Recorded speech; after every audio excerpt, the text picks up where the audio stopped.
क्या आप भी चाहते हैं कि आप बाज़ार से बार-बार नींबू गर्मी में ना खरीद कर लाएँ? आपके भी टेरेस में बहुत ही हेल्दी नींबू आपको भी मिले, तो इस तरह से नर्सरी से आप नींबू का पौधा लाएँ और बहुत ही अच्छी मात्रा में उनमें फल बनते हैं। छोटे से ही पौधे में देखिए इस तरीके से नींबू लगे हुए हैं। मैंने बहुत सारे ही नींबू हार्वेस्ट कर लिया था और इस नींबू को देखिए पूरी तरह से गमले आगे लगे हुए, तो मैं दूर से ही दिखाने की कोशिश कर रही हूँ। तो जब भी आप नींबू का पौधा लाएँ तो ग्राफ्टेड देख कर लाएँ या तो उसमें फल लगा हुआ हो। ऐसे पौधे को जब आप लाएँगे तो उनमें ज़रूर फल लगेंगे और यहाँ पे देखिए छोटे-छोटे मेरे नींबू के पौधे में यहाँ फल भी लग चुके हैं और इस प्लांट में देखिए इस तरीके के पके हुए भी फल लगते हैं जो कि एकदम संतरे जैसा होता है। यह चाइनीज़ नींबू का पौधा है और बारहमासी भी दोनों तरह के मेरे पास पौधे हैं। तो बहुत ही अच्छी इनकी ग्रोथ होती है और मैं इन्हें टाइम-टाइम पे लिक्विड और ठोस दोनों तरह के खाद देते रहती हूँ, तो इनकी ग्रोथ बहुत ही अच्छी होते रहती है। और आप भी चाहते हैं कि टेरेस में बहुत ही अच्छी मात्रा में नींबू का फल लगे, तो आप भी इस तरीके के खाद डालकर ज़रूर उस पौधे को दें, तो बहुत ही अच्छी मात्रा में उसमें ग्रोथ होगी, बहुत ही ज़्यादा मात्रा में उसमें फल भी आएँगे, नई-नई ब्रांचें भी निकलेंगी।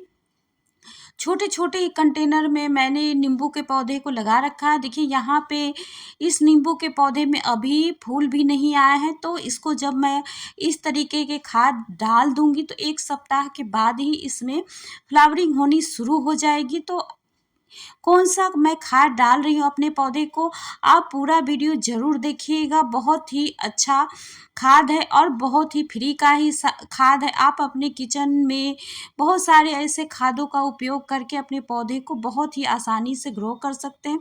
सबसे पहले तो यहाँ प्याज है, इस तरीके के प्याज के छिलके को आप निकाल लें।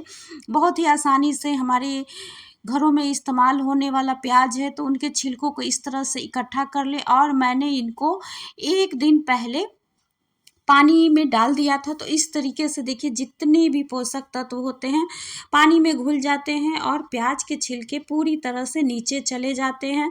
तो जब हम इस तरीके से अपने पौधे को डालेंगे प्याज वाले पानी, तो बहुत ही अच्छी मात्रा में नाइट्रोजन मिल जाएगा हमारे पौधे को, तो बहुत ही जल्दी फूल भी आने शुरू हो जाएँगे और फल भी बनेंगे। तो यहाँ पे देखिए पहले तो इसको मैं छान लेती हूँ और मैं अपने पौधे को लिक्विड और ठोस दोनों तरह के खाद देने वाली हूँ, तो पहले इसको छान कर मैं रख लेती हूँ। फिर उसके बाद चलिए पौधे की मिट्टी में ठोस खाद दे देते हैं, उसके बाद इसका उपयोग करेंगे। तो सबसे पहले तो पौधे की देखिए यहाँ पे गुड़ाई के रूप में मैंने इसकी मिट्टी की गुड़ाई कर ली है। कोई भी आप खाद दें, सबसे पहले मिट्टी की गुड़ाई कर लें और देखिए यहाँ पे अभी कोई भी खरपतवार नहीं उगे हैं, क्योंकि मैंने यहाँ पे कुछ दिनों पहले ही सफाई कर दी थी, क्योंकि बरसात शुरू होने से पहले जब हम खरपतवारों को निकाल देते हैं तो बहुत ही कम मात्रा में खरपतवार बनते हैं। तो यहाँ पे देखिए 1 इंच तक मैंने गुलाई में मिट्टी की गुड़ाई कर दी है और बिना जड़ों को नुकसान पहुँचाए हुए दूरी बनाते हुए मैंने यहाँ पे गुड़ाई कर ली। तो इस तरीके से कोई भी कंटेनर में आपने पौधा लगाया हुआ हल्के से गुड़ाई ज़रूर करें। उसके बाद मैंने यहाँ पे देखिए यूज़ की हुई चाय पत्ती को लिया, तो जो भी मैं खाद डाल रही हूँ बहुत ही आसानी से हमारे कुछ खाद किचन में भी अवेलेबल हो जाएंगे और इस तरह के खादों का जब हम उपयोग करेंगे तो बहुत ही अच्छी मात्रा में पौधे की भी ग्रोथ होगी। तो यहाँ पे दूसरा मैंने नीम की खली को लिया है, जो कि देखिए पाउडर फॉर्म में है, तो इस तरीके से इसको भी मैंने डाल दिया है। और यहाँ पे देखिए थोड़े से वर्मी कंपोस्ट को लिया है, तो जिस हिसाब से आपका गमला हो, पौधा हो, उस हिसाब से वर्मी कंपोस्ट का यूज करें। तो यहाँ पे देखिए इतनी साइज के डब्बे से मैंने वर्मी कंपोस्ट को लिया है और देखिए इसको भी मैंने पूरी तरह से मिट्टी में डाल दिया। तो इस तरीके से जब हम पौधे को सारे के सारे पोषक तत्व एक बार दे देंगे तो बहुत ही अच्छी मात्रा में पौधे की ग्रोथ शुरू हो जाएगी और गर्मियों में बहुत ही अच्छी मात्रा में नींबू भी लगेंगे। तो चलिए इन सभी खाद को तो मैंने डाल दिया है और डालने के बाद इनको मैं मिट्टी से कवर कर दूंगी। तो इस तरह से बहुत ही आसानी से पौधे के जितने भी पोषक तत्व हो जाए मिल जाएंगे। और इस तरह का जब भी आप खाद डालें तो मिट्टी से थोड़े कवर ज़रूर कर दें, ताकि जो भी इसमें पोषक तत्व हैं वो नीचे जाकर पौधे को जल्दी से मिल सके। तो इस तरह से देखिए मैंने ढक दिया है।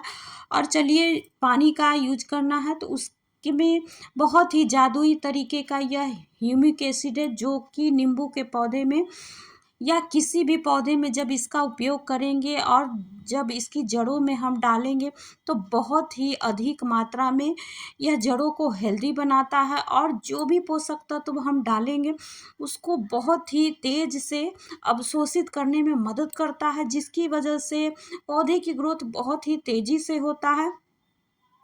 और जब पोषक तत्व बहुत ही आसानी से पौधे तक पहुँचते हैं तो बहुत ही पौधे की ग्रोथ तेज़ी से होने लगती है, और इसके वजह से जब नींबू का फल लगेगा तो भी वह बड़े साइज का होगा और बहुत ही ज़्यादा मात्रा में फूल भी आएंगे। तो इन सारे चीज़ों को आप नींबू के पौधे में ज़रूर डालें, और इस तरीके का आप महीने में एक बार ज़रूर अपने पौधे के साथ यूज करेंगे तो बहुत ही अच्छी मात्रा में आपके पौधे में भी फ्लावरिंग होगी और बहुत ही अच्छी मात्रा में नींबू भी लगेंगे।